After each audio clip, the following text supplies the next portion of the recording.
अब सोच त, सोच है, यदि तिम्रो मनले अत्यन्त माया गर्ने मान्छे एउटा मान्छे छ, ऊ एक रात अकस्मात केही नबोली बेपत्ता भयो भने तिमी के गर्छौ?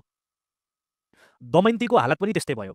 उनी श्रीमान नलसँग अत्यन्त प्रेम गर्थिन्, उनी श्रीमान नललाई अत्यन्त प्रेम गर्थिन्, तर एक रात नल अचानक गायब भए। यसमा दुई यस्ता दमयन्ती र नल भन्ने कुरा सम्झ ल, पात्रहरू सम्झ। अचानक गायब भए, अब तिमी नै भन, जुन मान्छेले तिमीलाई ज्यानभन्दा बढी माया गर्छ नि, उसले केही नबोली छाडेर गयो भने तिमीलाई कस्तो लाग्छ? यति कुरा सम्झ है। दमयन्ती पनि पागल झैँ भएर श्रीमानको खोजीमा जङ्गलतिर निस्किन्छन् र जङ्गलमा एकदम घना अँध्यारो छ। हावाले पातहरू हल्लाउँदा उसलाई लाग्छ कि श्रीमानको आवाज सुन्दैछु जस्तो लाग्छ उसलाई।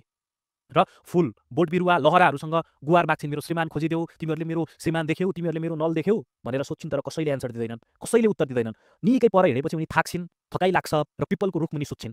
सुत्ने बित्तिकै उनलाई एक अचम्मको सपना आउँछ। सपनामा उनले नलका भाइ पुष्करलाई देख्छिन्, जसको पहेँलो आँखा र सेतो दाँत छन्। सपना देख्ने बित्तिकै उनी बिउजिहाल्छिन्, तर अगाडि झन् ठुलो समस्या उभिन्छ। एक डरलाग्दो नागराज कर्कटो देखिन्छ, दमयन्तीलाई जबरजस्ती उठाएर बोकेर आफ्नो छाप्रोतिर लैजान्छ र ल भन, अब तिमी यस्तो अवस्थामा के गर्न सक्छौ भन त भाइ बहिनी हो। दमयन्ती डराउँछिन्, तर उनमा बुद्धि भने चाहिँ धेरै थियो है।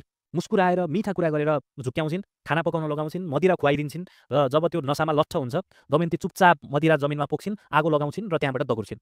दमयन्तीको सङ्घर्ष यतिमा सकिँदैन, यतिमै त फिनिस्ड हुँदैन। 3 दिनसम्म भोकै बस्छिन्, भोकै तिर्खै जङ्गलमा भौतारिन्छन्, श्रीमान खोजिरहेकी हुन्छन्। एक दिन एकजना व्यापारी समूहसँग भेट हुन्छ, उनीहरूसँग आश्रय माग्छिन्, उनीहरूसँग आश्रय लिन्छन्, तर दुर्भाग्यवश के हुन्छ भन्दा राति जङ्गली हात्तीको आक्रमणमा परेर ती व्यापारी मर्छन्। दमयन्ती भने जोगिन्छन्। अब तिमी भन, लगातार यति धेरै दुःख कसले सहन सक्छ होला? सक्छ त?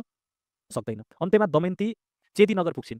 त्यहाँ उनले आफूलाई चिनिन नसक्ने गरी बदलेर एक सेविकाको रूपमा बस्छिन्। यति धेरै दुःख सहेर पनि उनको एउटा मात्र लक्ष्य छ, नललाई फिर्ता खोज्ने।